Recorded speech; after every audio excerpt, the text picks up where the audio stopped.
Ini ada video sedikit. Ini video sungguhan. Aku suka banget karena ini yang membuat aku berpikir untuk ayo kita rekrut, ayo kita bangun bisnis ini gitu loh.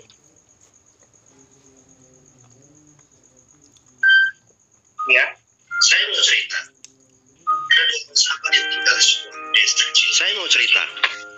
Ada dua orang sahabat yang tinggal di sebuah desa kecil di Italia. Sebut saja nama mereka adalah Pablo dan Bruno. Mereka adalah anak muda yang memiliki impian yang tinggi. Mereka sering berkhayal bagaimana kalau suatu hari nanti mereka menjadi orang terkaya di desanya. Keduanya merupakan orang yang sangat ambisius. Yang mereka perlukan adalah sebuah kesempatan. Pada suatu hari, kesempatan itu pun datang. Kepala desa memutuskan untuk mempekerjakan kedua anak ini untuk membawa air dari sungai ke sebuah penampungan air di tengah desa. Keduanya masing-masing membawa 2 buah ember dan segera menuju ke sungai. Menjelang sore, keduanya telah mengisi penampungan air sampai penuh. Kepala desa menggaji mereka masing-masing berdasarkan jumlah ember air yang mereka bawa.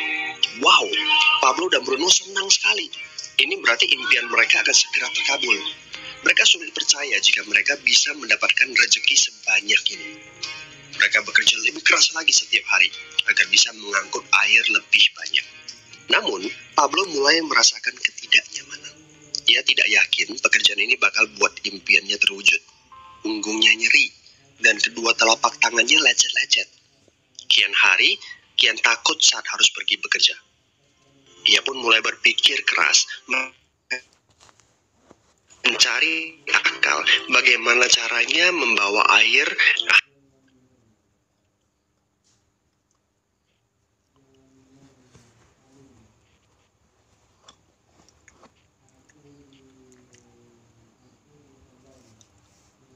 bentar teman-teman ya, lagi nge-lag ini.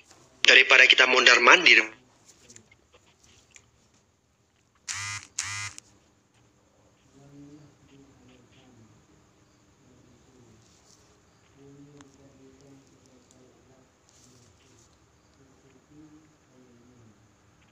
bawa ember setiap hari, kenapa kita nggak sekalian aja buat sebuah saluran pipa.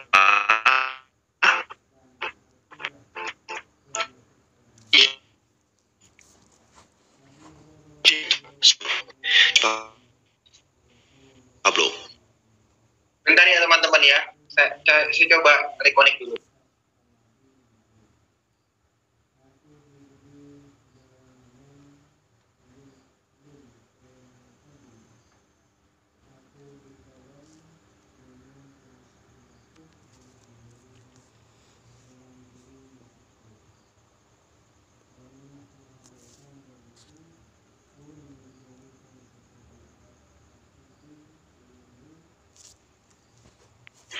Nona, sorry.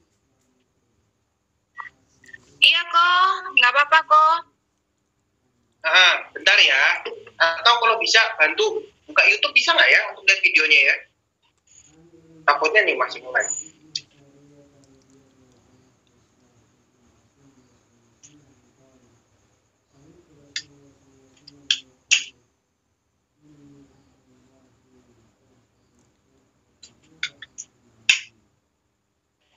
Teman-teman mohon sabar ya, ini ada gangguan teknis yang tidak bisa diprediksi. Iya.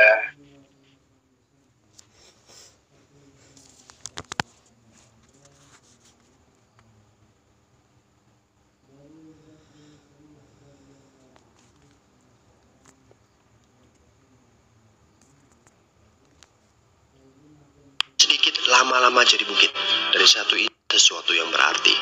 Bruno dan orang-orang desa mulai, kita akan punya hidup yang layak. Jadi buang jauh-jauh lah pikiran untuk bangun saluran pipa.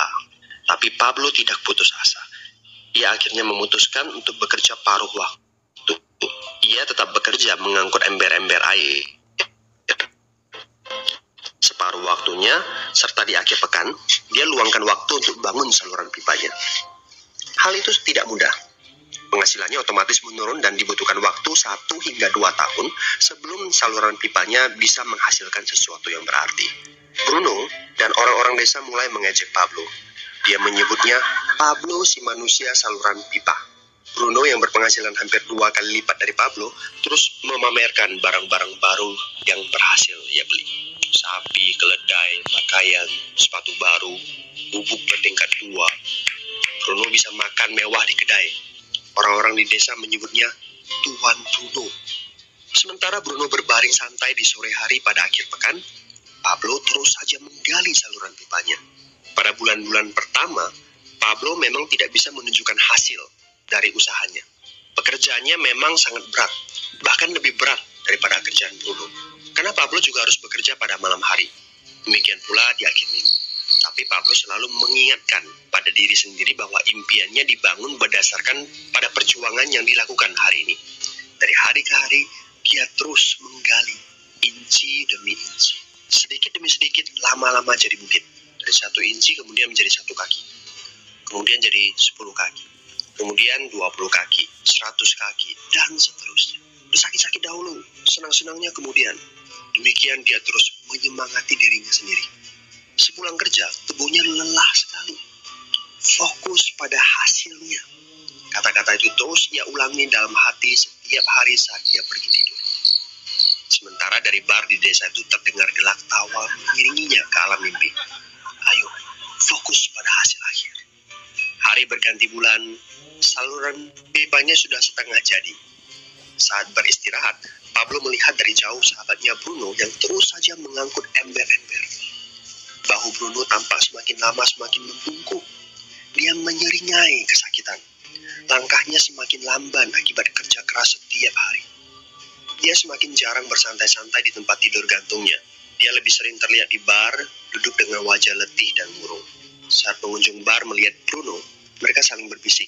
Hei, ini dia Bruno si manusia ember.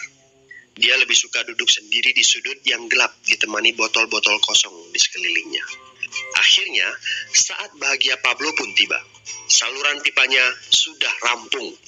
Orang-orang desa berkumpul saat air mulai mengalir dari saluran pipanya menuju ke penampungan air di desa. Sekarang, desa ini sudah bisa mendapatkan pasokan air bersih secara tetap. Pablo tidak perlu lagi membawa-bawa ember. Artinya, airnya akan terus mengalir, baik dia sedang bekerja maupun tidak. Air itu mengalir saat dia makan, saat dia tidur. Air itu mengalir di akhir minggu ketika dia asik bermain. Semakin banyak air yang mengalir ke desa itu, semakin banyak pula uang yang mengalir ke kantong Pablo. Apa moral dari cerita ini? Pertanyaan yang paling penting untuk kita renungkan adalah, siapakah Anda? Seorang pembawa ember atau seorang pembuat saluran pipa? Apakah Anda hanya mendapatkan penghasilan jika Anda datang ke tempat kerjaan, seperti Bruno pengangkut ember? Atau Anda termasuk orang yang bekerja hanya sekali saja, kemudian Anda dibayar terus-menerus, seperti Pablo pembuat saluran pipa? Jika Anda termasuk orang kebanyakan, itu berarti Anda bekerja dengan menggunakan pola pembawa ember. Anda membarterkan waktu untuk mendapatkan uang. Maksudnya, bekerja 1 jam dibayar per jam, bekerja 1 bulan dibayar per bulan, bekerja setahun dibayar per tahun. Masuk akal kan?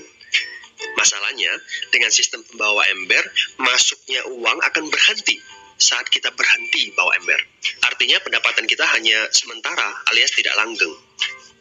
Kalau di suatu pagi Bruno bangun dan punggungnya terasa sakit, sehingga dia tidak bisa bangkit dari tempat tidurnya, berapa uang yang akan dia dapatkan hari itu? 0 besar. Fakta yang harus kita sadari adalah kita tidak bisa bekerja selamanya karena faktor usia dan kesehatan. Jika kita tidak sanggup membarterkan waktu kita, maka kita tidak akan mendapatkan uang. Pablo jauh hari sudah menyadari keterbatasan ini. Karena itulah dia langsung berpikir untuk menciptakan suatu sistem yang memungkinkan dia untuk terus mendapatkan bayaran baik dengan cara barter waktu ataupun tidak. Pikirkan ini. Bagaimana dengan Anda? Anda mau apa kalau besok penghasilan Anda berhenti? Apa yang akan terjadi kalau Anda dipecat? Apa yang terjadi kalau kemudian Anda sakit sehingga tidak bisa membawa ember lagi? Bagaimana seandainya perawatan kesehatan yang mendadak yang harus Anda jalani menghabiskan uang tabungan Anda? Apa yang terjadi bila uang tabungan Anda itu langsung menguap dalam semalam? Kalau penghasilan Anda berhenti besok, untuk berapa lama Anda bisa membayar hipotek Anda? Cicilan rumah, mobil Anda, ataupun untuk biaya sekolah anak-anak Anda? tahun, 6 bulan, 3 bulan, atau 3 minggu? Jelas. Apakah Anda bekerja sebagai penyapu jalan, bekerja di kantor, punya jabatan tinggi, atau memiliki toko, seorang profesional di bidang tertentu, tetap saja Anda membarterkan antara satuan waktu dengan satuan uang. Apakah dengan cara demikian Anda akan aman? Satu-satunya jalan untuk menciptakan keamanan yang sesungguhnya adalah seperti yang dilakukan oleh Pablo, yaitu membangun saluran pipa saat Anda masih bekerja sebagai pembawa ember. Dengan membangun sebuah saluran pipa, Anda cukup mengerjakan pekerjaan sekali saja, capeknya sekali saja, tetapi Anda akan dibayar terus-menerus. Saluran pipa ini akan memberikan Anda penghasilan walaupun Anda sedang tidur ataupun Anda sedang main.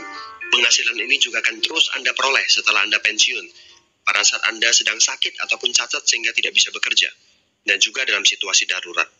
Inilah yang disebut sebagai penghasilan pasif. Anda tahu, saat ini kami sedang membangun saluran pipa yang akan memberikan penghasilan pasif. Mau tahu caranya? Hubungi teman yang meminta Anda untuk menonton video ini. Dia punya akses untuk informasi yang Anda butuhkan. Mintalah video lanjutannya, atau jika memungkinkan, bertemu langsung.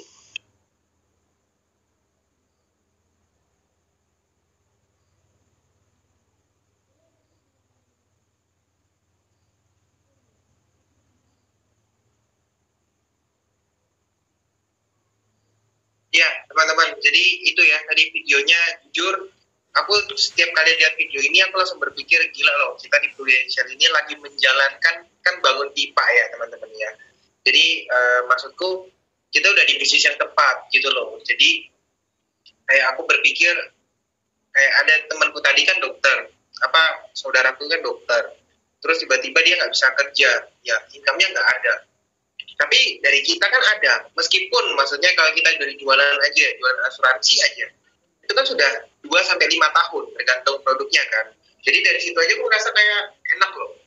Kayak kebetulan aku masih suka traveling ya teman-teman ya. Kayak kemarin aku coba tuh kayak ke Bali 3 minggu, terus kayak ke Jakarta 3 minggu, terus kayak kapan hari pernah juga ke Jakarta sebulan, dan dari situ aku ngerasa kayak enak loh bisnis ini. Karena apa? Di sini kita bisa jalanin di mana aja. Mau kerja nggak ada kerja, setiap minggu juga dapat duit. Gitu aja teman-teman. Jadi bagiku kita ini udah di tempat yang tepat gitu. Mungkin itu aja Nona Hana ya.